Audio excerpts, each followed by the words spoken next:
wa ta'ala.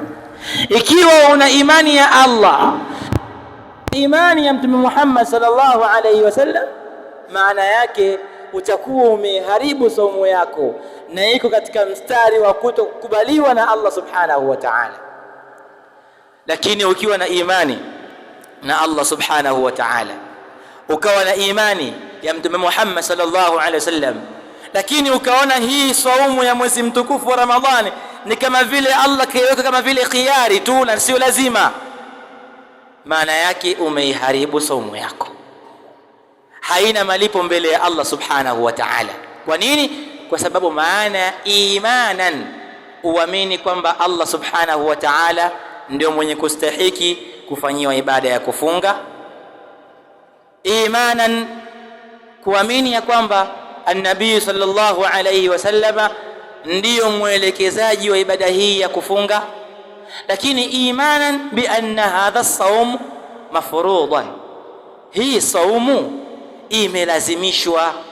Kwa hivyo ulazima wa wewe kuamini hivi vitu vitatu, ukiwa navyo ndio itapelekea saumu yako kuwa umeifunga kwa imani. Lakini wahtisaban, maana ihtisaban ni nini? Ni kutaraji thawaban min indillah, kutaraji malipo mazuri mbele ya Allah subhanahu wa ta'ala. Lakini malipo haya ndugu zangu katika imani yako aina mbili. Aina ya kwanza ni duniani na aina ya pili ni katika akhira.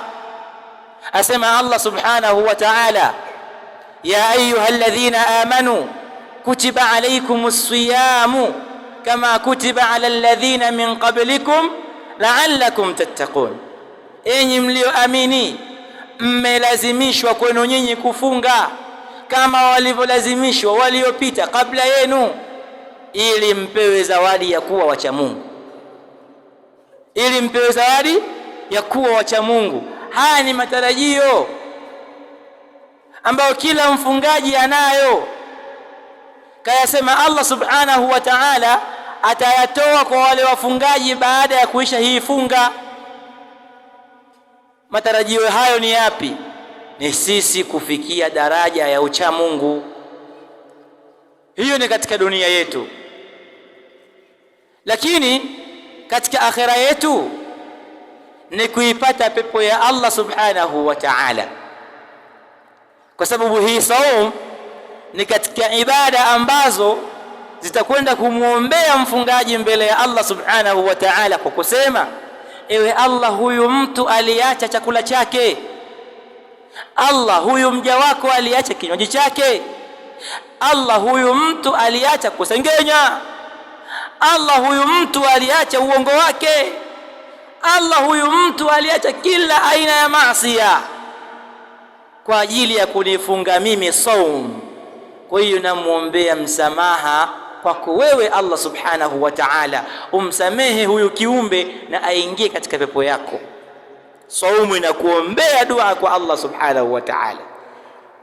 Hii ni ihtisaban katika upande wa akhira, matarajio tunayohitaji kupata katika saumu yetu kwa upande wa akhira.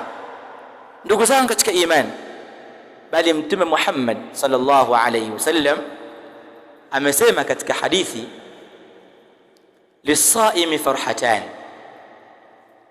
mfungaji ana matarajio ya kupata furaha mbili. Inda fitrihi yafrah, wakati wa kufuturu kwake huyu mtu anakuwa na hali ya furaha.